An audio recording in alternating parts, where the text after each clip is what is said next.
सालू तैयार होकर ऑफिस के लिए निकल ही रही थी कि तभी पापा जी ने आवाज़ लगा दी।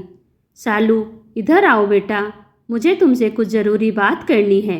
सालू ने कहा, पापा अभी मुझे देर हो रही है, ऑफिस का समय हो गया है, शाम को बात करते हैं। पापा ठीक है, जाओ। और वह निकल गई। उससे तो लखन जी ने जाने को कह दिया, किंतु उसके जाते ही मीना जी पर बरस पड़ी। यह सब तुम्हारे लाड प्यार का ही करा धरा है। जो लड़की बात तक करने को तैयार नहीं, क्या ज़रूरत है नौकरी करने की? अगर करनी है तो अपने घर जाकर करे। कम से कम उसकी शादी कर अपने भार से मुक्त हूँ। मैं कहता हूँ कि समझाओ उसे। वह तो ना समझ है, परंतु तुम्हारी बुद्धि पर क्या पत्थर पड़ गए हैं? तभी मीना जी ने आंखों में भर आए आंसुओं को रोकते हुए चुपचाप चाय के बर्तन उठाए और किचन में चली गई। किचन में जाकर वो अपने आंसुओं को रोक नहीं पाई। कोमल, जो कि उनकी बहू थी, चुपचाप खड़ी खड़ी देख रही थी। उसकी समझ में नहीं आया कि वह क्या कहे। तभी बेटे विजय की आवाज़ आई, कोमल कहाँ हो? मेरा टिफ़िन कहाँ है? मेरा ऑफिस बैग निकाला? तुमसे कोई काम समय पर नहीं होता, पता नहीं क्या करती रहती हो। बड़बड़ाते हुए निकल गया।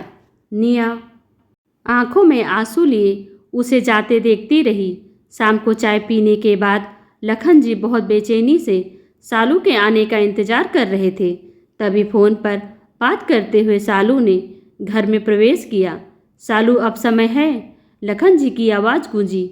हाँ पापा, आती हूँ, मीना जी बोली। थकी हुई आई है, पहले उसे कुछ चाय पानी तो कर लेने दो। लगभग चीखते हुए लखन जी बोले, तुम चुप रहो। तभी उनकी आवाज़ सुनकर सालू अपने कमरे से निकल कर आई और उनके पास बैठते हुए बोली, हाँ पापा, पूछिए, क्या पूछना है आपको मुझसे? ध्यान से सुनो और मुझे तुम्हारी सहमति चाहिए। मैं ना नहीं सुनना चाहता। मैंने कल विनायक और उसके माता पिता को बुलाया है। वे कल तुम्हें देखने आ रहे हैं।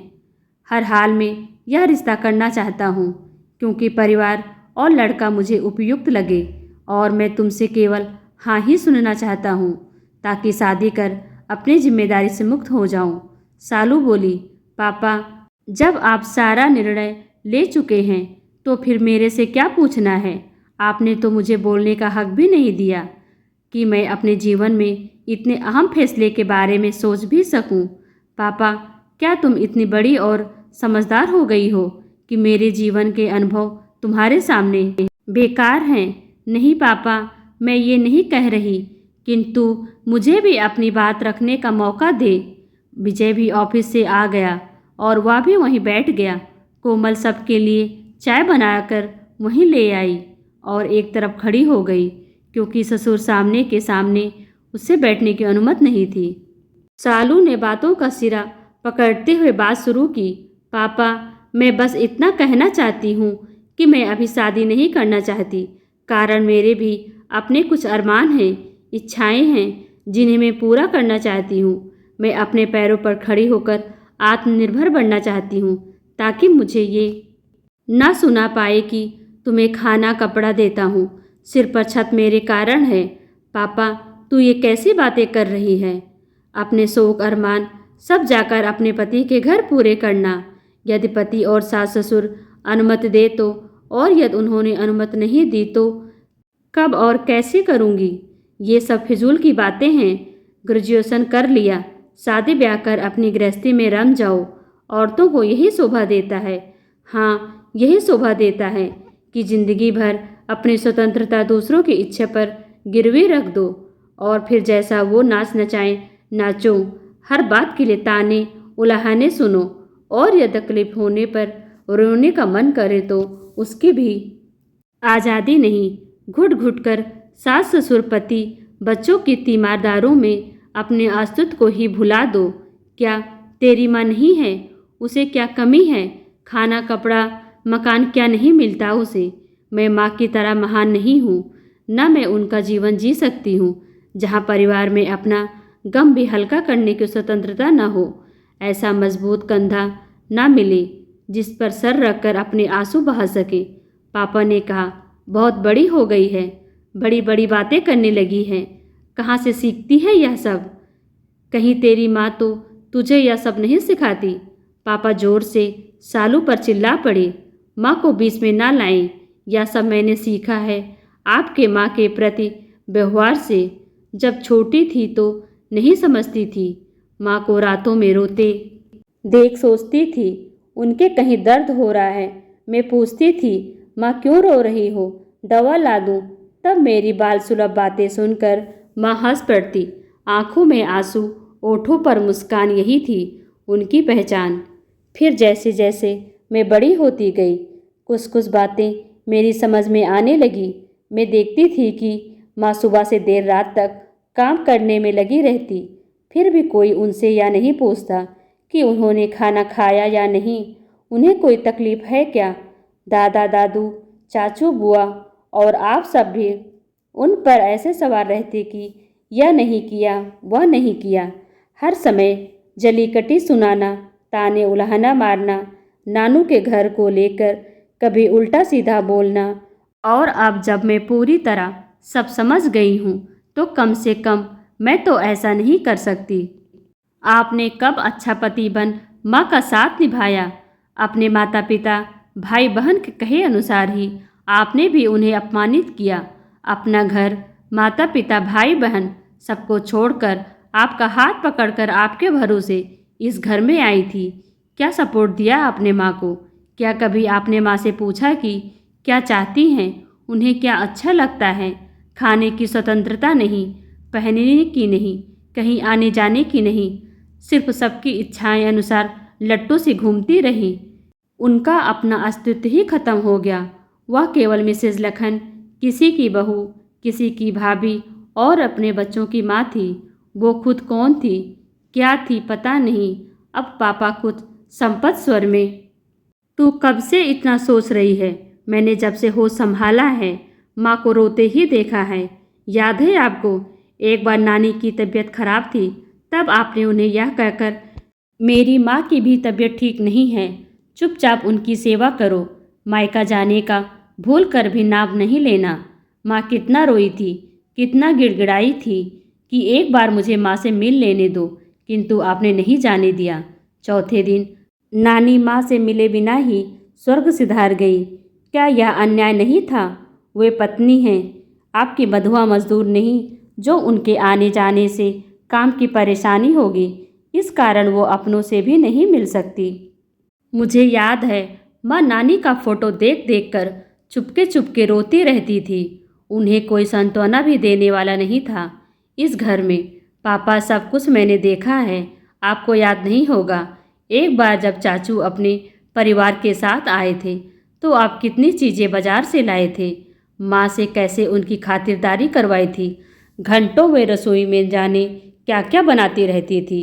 बुआ के आने पर दादी माँ को कितना सुनाती थी, नंद आई है, ये बना वो कर, माँ चुपचाप करती रहती। किंतु आज तक कभी मेरी मौसी अपनी बहन से मिलने नहीं आ सकी।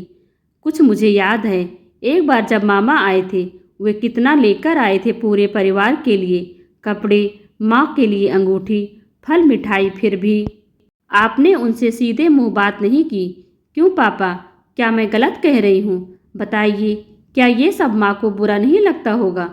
कल को मेरे ससुराल में आपका और भैया का कोई अपमान करे तो क्या मैं सहन कर पाऊंगी? पापा, आपके माँ के प्रतिहार ने मुझे यह सब सिखा दिया। आपके व्यवहार की जो छाप मेरे बाल मन पर पड़ी है वह इतनी पक्की है कि ससुराल से, शादी से और पति नाम के जीव से ही मुझे डर लगता है। इसलिए मैं शादी नहीं करूंगी। अरे बेटा, नई पीढ़ी के बच्चे अपने पत्नी का अच्छे से ध्यान रखते हैं, तू चिंता मत कर। हाँ, जैसे मेरे भैया मेरे कोमल भाभी का रखते हैं। क्या उम्र अभी उनकी? आप लोगों ने उन पर कितनी पाबंदियां लगा रखी हैं। साड़ी पहनो, सिर ढको, कोई और ड्रेस का हो तो सोचना ही नहीं। कोई पूछता है कि उन्हें क्या खाना पसंद है, कहाँ आना जाना चाहती हैं, वो जीवन में क्या शौक़ रखती हैं, क्या करना चाहती हैं। भैया ने कभी जानने की कोशिश की? यदि भैया इतने ही समझदार होते तो वे माँ की तकलीफ़ समझते, उसे कम करने का प्रयास करते। वे मुझसे 4 साल बड़े हैं, किंतु वो आपके ही नक्शे कदम पर चलकर पत्नी नामक जीव को अपने पैरों की जूती ही समझते हैं।